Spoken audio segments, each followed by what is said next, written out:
অনেক কিছু বলেছেন, আমাদের প্রার্থী কমরেড নিরাপদ সর্দারও বলেছেন।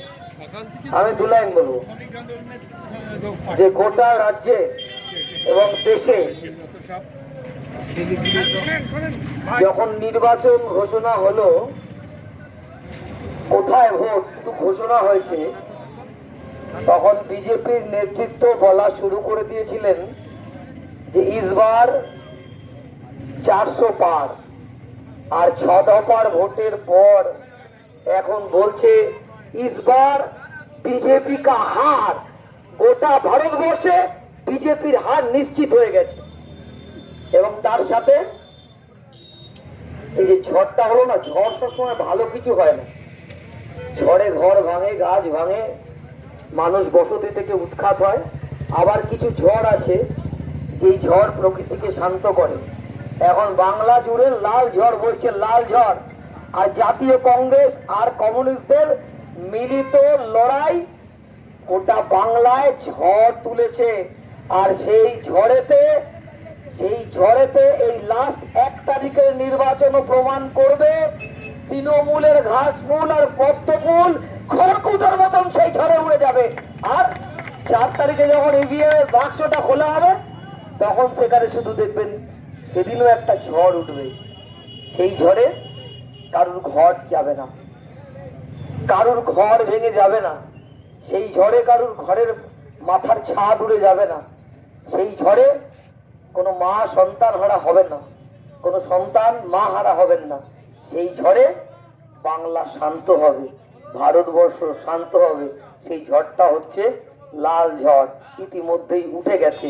আর বসিরহাটে ওরা কি ভেবেছিল আমি জানি না, বসিরহাট নিরাপদ থাকতে চায়, বসিরহাট শান্তি চায়।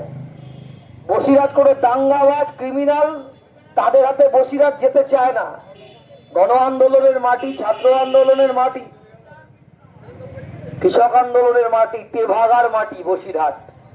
অতীতে এই বসিরহাট উপহার দিয়েছে গোটা দেশের মধ্যে সাংসদদের, যাদেরকে নিয়ে গোটা দেশ গর্ব করেছে, সেই বসিরহাটের মাটি।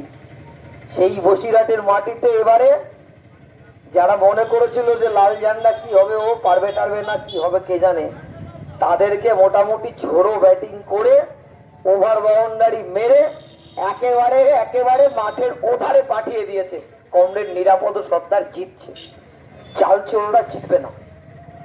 মুখ্যমন্ত্রী বলেছেন, আমরা রামকৃষ্ণ দেবের কথা শুনেছিলাম যে উনি নাকি বলতেন যে টাকা মাটি, মাটি টাকা। আর আমাদের মুখ্যমন্ত্রী বক্তৃতা করতে গিয়ে সত্যি কথা বলে ফেলেছেন, বলেছেন যত মাটি তত টাকা। মাটি কেটে বিক্রি করে দিয়েছে, চাল চুরি করে বিক্রি করে দিয়েছে, গঙ্গা থেকে বালি তুলে বিক্রি করে দিয়েছে, লোহা বিক্রি করে দিয়েছে, কয়লা বিক্রি করে দিয়েছে। লোকে বলছে এই তৃণমূল কি খায়, আমি বললাম পরে বলবো কি খায়, আগে শুন এই তৃণমূল কয় প্রকার। এই তৃণমূল 3 প্রকার। 1 প্রকার তৃণমূল জেলে, 1 প্রকার তৃণমূল বেলে, আর 1 প্রকার ওয়েটিং এ আছে। এই বসিরহাটে যে প্রার্থী আছে ওয়েটিং এ আছে। সন্দেশখালী শাহজাহানটা জেলে গেছে, আর হাজি নুরুলরা ওয়েটিং এ আছে। আজ নয়তো কাল, আজ নয়তো কাল এই ওয়েটিং থেকে এরা জেলে যাবে। আর জেলে বসে অনুব্রত মন্ডল এখন একটা গানই গাইছে, আর তো নয় বেশি দিন, মিলবো এবার সকলে। আর দিদিও মনে মনে ওই স্লোগানটা ভাবছেন যে পায়ে পায়ে উড়িয়ে ধুলো, সবাই মিলে তিহার চলো, আজ নয়তো কাল তিহার যাবে। তাই এই চোরেদের ওয়েটিং এ থাকা লোকেদের ভোট না, আর বাংলার মাটিতে দাঁড়িয়ে এই দাঙ্গাবাজদের কোনো ভোট না। যারা মনে করেছিলেন, গতকাল প্রধানমন্ত্রী এসে বলে গেছেন যে এক দোকান নাকি তৃণমূল আর বামফ্রন্ট। আমরা বলছি দোকানের ছাট মাল দিয়ে প্রধানমন্ত্রী কালকে মিটিং করেছে। প্রধানমন্ত্রী দুপাশে 2 জন দাঁড়িয়েছিল, একজনের নাম হচ্ছে, 3 জন দাঁড়িয়েছিল। একজনের নাম তাপস রায়, 6 মাস আগে নয় 3 মাস আগে তৃণমূলের বিধায়ক ছিলেন। একজনের নাম শিলভদ্র দত্ত, যিনি দমদমে দাঁড়িয়েছেন, তিনি তৃণমূলের হয়ে 2011 সালে বারাকপুর থেকে জিতেছিলেন। আর একজনের নাম শ্রীমান শুভেন্দু অধিকারী, যিনি চুরিতে মুখ্যমন্ত্রীর ভাইপোর সঙ্গে একসঙ্গে গলা মিলিয়ে গাইতেন যে আমরা দুটো ভাই দিদির গাজন গাই, যা পাই তাই চুরি করে নি। সেই শুভেন্দু বাবু 3টে ছাটমালকে পাশে নিয়ে প্রধানমন্ত্রী কালকে মিটিং করে গেছেন। ফলে বুঝে নিতে অসুবিধা হয় না যে গোডাউনটা একটা আরএসএস, আর সেখান থেকে প্রোডাক্ট একটা ঘাস ফুল, একটা পদ্ম ফুল। কখনো ঘাস, কখনো পদ্ম। জিনিসের দাম বাড়ে, দিদি মিছিল করে না, কারণ মিছিল করলে মোদি রেগে যাবে। রেল বিক্রি হয়, দিদি সাংসদরা পালিয়ে আছে। কদিন দেখেছেন এখানকার সাংসদ নুসরাত জাহানকে?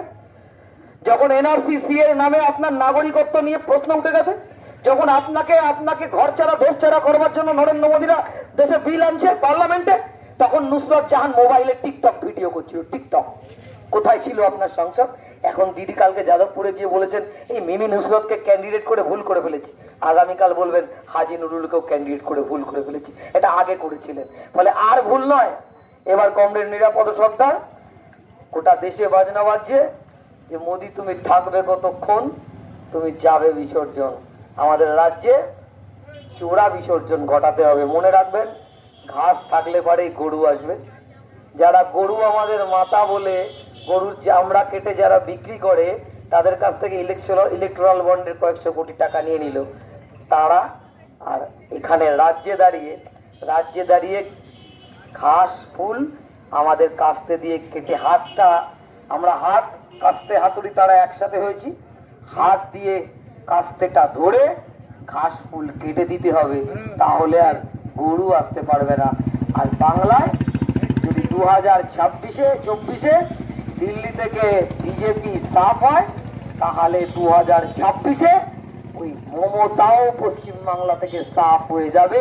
আসুন সেই লক্ষ্যে কমরেড নিরাপদ সর্দারকে 1 নম্বর বোতাম টিপে কাস্তে হাতুড়ি তারা চিহ্নে ভোট দিয়ে জয়যুক্ত করি। ইনকলাব জিন্দাবাদ, বাম কংগ্রেস ঐক্য জিন্দাবাদ।